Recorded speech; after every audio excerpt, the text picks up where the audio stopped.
Okay. Um, Welcome to the personal assistant slash executive assistant training. And I presume you can hear me. And to confirm that, kindly type um, on your keyboard. I can hear you. So while I continue with the presentation, please go ahead. Type I can hear you. So I know that everyone who's online can hear me.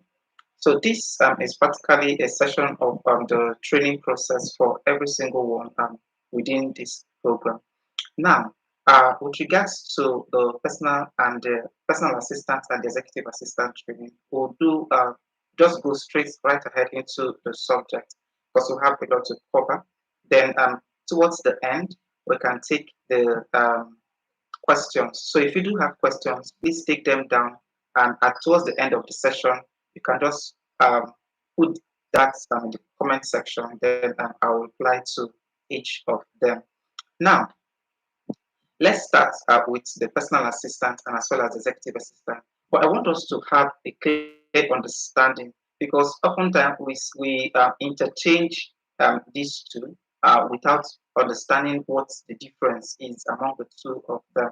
So now let me discuss the personal assistant first, and we'll now go over to the executive assistant because that's where we're going to be dwelling on.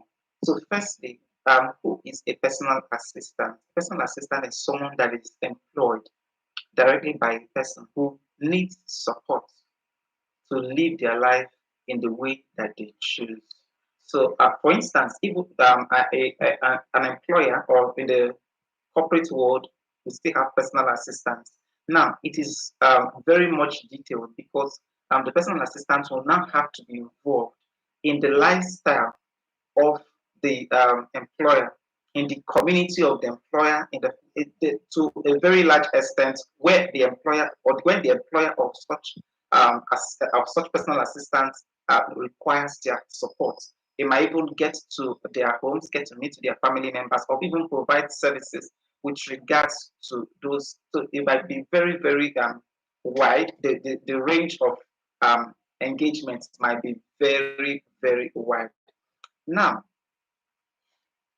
more importantly, if I would stress on that, possibly a personal assistant would from work they might it might be even a living, more like they might have a resident quarters with the employer such that they go to work together, they come back together. So they are intertwined. Their relationship is very much intertwined. So because the support is much more deeper. But that's more like there's a difference with the executive assistant. Now, more importantly, let me give more examples of what the personal assistants will do because I'm going to be leaving that now, and so we can focus more importantly on the executive assistant role. Now, for the personal assistant, their support might be required in the place of work, in the place of school. So more like if the employer, the personal assistant follows the employer to work, they work together. Possibly when they go for meetings, they go for the meetings together. Then with the issues of possibly they have let's say they have schools or they have tertiary, they still attend tertiary institution or they are going for their masters, their MBA programs, and so the personal assistant still follows them to those places, provides the support, basic support that is required, possibly maybe help with conducting research and the rest of that. Then at home, so the personal assistant also relates with the family members of the employer. Then we talk about the community. There are people who have to even travel with their personal assistants, visit different places. Possibly there are some kind of community programs that are being held by the employer. Personal assistant is involved. So it's more like assisting the person in their lifestyle. So the personal assistant comes into the world of the employer and plays a very key role of helping them relieve much of the problem or much of the challenges or the stress of their lifestyle. So that's in a nutshell who a personal assistant is. So it's much more detailed. So it's not a situation where you take on job roles of a personal assistant and you're wondering, oh, why am I doing this or why am I doing that or why should it be? Of course, it will also be spelled out in the job description. but more importantly, some details may not be pointed out there, but these are the ones that will come with discussion. Now, let's now talk about executive assistant. Now, who is an executive assistant? This executive assistant also provides a valuable support to a person and his organization. So, more like it's oftentimes it stops in the workplace. It's official. It's formal. It's much more formal than you have with that of the personal assistant. Oftentimes, personal executive assistant is also the job of an executive assistant is unique, and it's also very much spelled out, so they know what is expected of them, unlike you have with that of the personal assistant. Then there is more to executive assistant, but oftentimes the executive assistant job role is very much spelled out and unique in the work, so it supports the employer and the organization. That's what an executive assistant does and who an executive assistant is. So an executive assistant is also expected to coordinate with multiple staffs of that organization and all other members of the stakeholders and their organization, and also oversee critical administrative functions of the day-to-day support or the day-to-day needs of the boss. So if I put that together, an executive assistant provides support or coordinates support, and also relates interfaces with multiple staffs, oversees critical administrative functions, and as part of which is a part of their daily support or daily function to the boss. Now, let's go ahead to discuss the core competencies of an executive assistant. What exactly do we need, or what exactly is expected of a personal assistant? What should they do, and who is an executive assistant? We're focusing on the executive assistant and not the personal assistant this time around. We'll still make reference from time to time with a personal assistant. What I've discussed in a nutshell who a personal assistant is, because the personal assistant gets involved with gets more detailedly involved in the day-to-day activities or the lifestyle of the employer. But now with the executive assistants or the personal assistants now, both of them will definitely have to be very adaptable people who are very adaptive, that can adapt to new societies, new communities, new lifestyles, that can adapt to those changes quickly, that is also flexible, then also that is inquisitive. These key attributes are very, very imperative for a personal assistant or an executive assistant.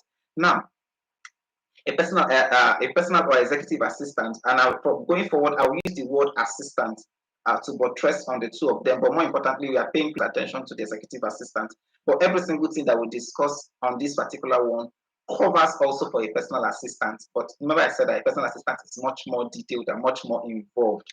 So now, an executive, an assistant in the workplace is required also to be adaptive, be flexible, and be inquisitive. So they are very much in tune with what is going on. So meaning they have to be on top of their game, and they have to be the one providing feedbacks and updates from time to time to their supervisors or to their superior, their boss. Now, the assistant is expected to keep the employer informed about every single details. So an assistant um, has basic details of every information about the daily activities of the employer.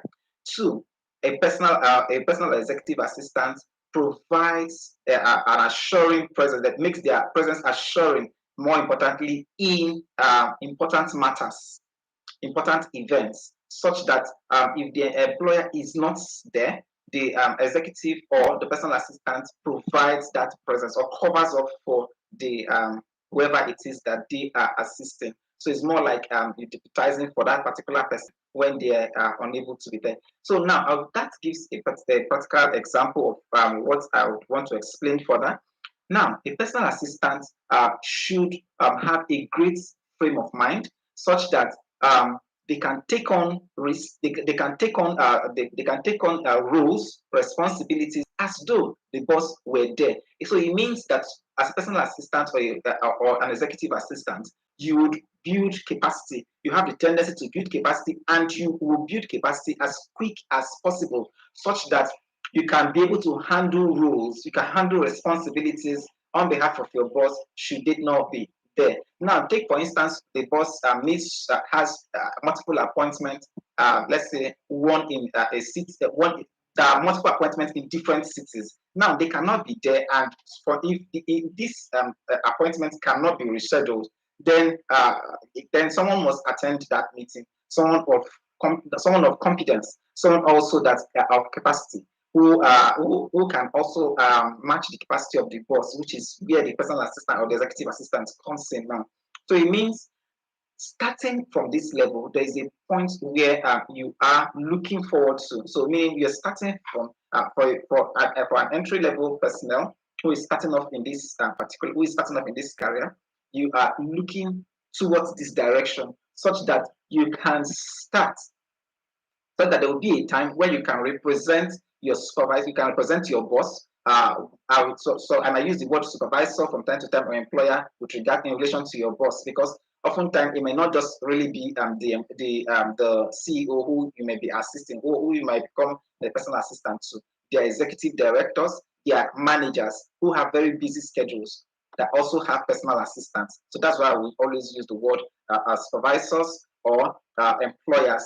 And then let's go ahead and talk about what the personal assistant will also be doing. So a personal assistant is also expected to anticipate need, such that if you are going to handle, let's say there's a presentation coming up by 2 p.m. today, all that will be required for that particular presentation, or that will be required for that meeting, needs to be made available. So you don't get to that meeting only to find out, oh, did we even come with a laptop? Or did we even come with this? Or did we come with let's say a backup router in case the Wi-Fi is not working? Did we come with this? So those things need not to be told to an executive or to an assistant. So the assistant prepares ahead, thinks or plans out the event or the program or the presentation, and ensures the goal is to ensure that it's a success at the end of the day. Unfortunately, a personal assistant prioritizes work and as well as other engagements. Now, what does that mean when it comes to prioritization? Now, there's a list of tasks to be done, or which the boss is supposed to do. Then you as an assistant, the assistant knows, okay, these ones are of high priority. For instance, they're high priority clients or high priority meetings. So it's not just all the meetings that the boss is supposed to attend to. There are some that can be delegated to other management staffs that can handle that, or other subordinates who can handle that. Or if you may need to attend to them by yourself, then you can attend to them. Not everything gets to the boss. That's more like what the assistant does. The assistant is standing like a gateway, an interfacing point between the employer or the boss or the supervisor with the public. I will use the word public, meaning because it's not just only the staffs or the workforce that they are relating with. There are times where an employer, the assistant have to go beyond the workplace and interface directly with the public. That's why we're using the word public there. So at this point, the assistant is supposed to know what and what gets to the boss or to the employer, such that not everything gets to the employer or and distracts them or steals away time from them. So they only attend to things that matter and that requires their attention. If any other person can handle that, then let it be handled, as long as it's going to be done perfectly well. Then we'll go ahead to talk about managing daily workflow. So the assistant manages the workflow, ensures. Remember that the fourth one talks about prioritizing and engagement. So how do this then the fifth one talks about managing daily workflow. So I'm connecting the two of them. Scheduling, this is where scheduling comes in. Remember, in our subsequent training, we're going to handle more detailedly about the scheduling and how to scheduling of appointments and also presentation. We're going to be handling that more importantly in the business development class, because it's detailed there. So we don't want to handle that here and also repeat that in the second one, in that particular class. So we're doing that in the business development class. So in this, the assistant prioritizes work and as well as manages the workflow by scheduling, creating a schedule and ensuring that that schedule is followed. More importantly, how is it followed? It is followed because it is timed, it is scheduled, and every single person that has been scheduled for that meeting is also followed up with. Now, how is does the personal assistant follow up with this? Through reminders, phone calls, confirmation, follows up and ensures that the meetings that has been, let's say there's a meeting that was scheduled with Mr. A at 10 a.m. or at 9:30 and it's going to end by 10 by 10. So the assistant follows up and ensures that that meeting holds, first of all schedules, confirms, then follows up and ensures that Mr. A shows up for the meeting and that 30 minutes does not go to waste. Now, also, there's also improvisation where should in case Mr. A comes up with an excuse that they couldn't meet up or the unforeseeable circumstances that prevented them from coming for such a meeting, then it means that there should be an improvised task such that is not time bound that the executive or the CEO could attend to. So meaning something that can fill any role should anyone miss the schedule. So there should be a preparation behind the scene for that. Now, then we'll go ahead to talk about following up. Then once that there is a meeting about that, the next plan, the next line of action or the next line of meeting is also activated such that every single person has been notified. Let's say there's up to 5 meetings or 6 meetings or 10 meetings to be done in that day. Every single one of them are sent reminders. They are followed up, they are called to ensure that they are still on schedule for that particular meeting. And if they are running late, the assistant verifies and knows how long they'll be running late and also when they are expected to arrive. So more importantly, they're supposed to, the guests or whoever it is that they're going to be reaching out with or they're going to be meeting with, if the person is to come over to the office, have to arrive on time as well. So if it is for 10 a.m., the person should be already at 9:55. Then if you as an assistant and your boss is supposed to visit the location, then it means you're going to start out. You should be able to be ahead of the traffic, be in the know of what is happening in traffic, the routes that is great to be used, that will prevent loss of time. Because if it is for 10 a.m., then it means you and your boss ought to have left. So the driver ought to be ready. Everyone is on the go and ensures that they get to the desk and ensure that the team, you, the driver, the personal assistant, and whoever it is that might be accompanying, gets to the destination of the meeting on time. This is where that planning that we talked about comes in and prioritizing of engagements. Then talking about the daily workflow. Now, I already mentioned something little about that, where all the activities are mapped out and scheduled more detailedly, such that no one interferes with the other. So if the meeting is supposed to end by 10 or the meeting is supposed to end by 11, then at 11:45 or 11:40, you should be able to slip in a notice to your boss to help them understand that that meeting is supposed to end by 11. More importantly, by 10:40, 10:55, such that they can have 5 minutes rest for the next meeting to start, or you can move into the next meeting. Then it means also that that's where proactiveness comes in. For instance, if there's an out visit, meaning outstation visit, such that it's not going to be held within the facility or within your workplace, that you have to go visit someone. So you don't book a meeting for 10 and which will end by 11, and you are booking another one for 11 because which is booking another one for 11, which is outside of the station. It means this is where calculation comes in. You're calculating at least you're going to be needing 1 hour to get to the destination. So if you have 1 hour for the meeting, practically for the meeting in-house, then you should create at least maybe 1 hour, then maybe keep an allowance of 30 minutes should there be traffic. Because if you understand the route very well, if 1 hour will be okay, then within 1 hour, you should be able to get to the destination of that next meeting. So it means you're going to be sparing 1 hour in between, then moving and ensure that between once the bus finishes between that 11 till 12:30, then everyone is at the destination of the next meeting. So that's where planning comes in. It takes calculation and also seeing things before they happen. That's what we're talking about here, about promoting and prioritizing work engagement as well as managing the workflow. Now, when it comes to managing workflow, and the next point on that still remains more like every single information, like the information chain or the line of authority or the workflow itself, how things are to be done are coordinated effectively well, such that if there are approvals or there are things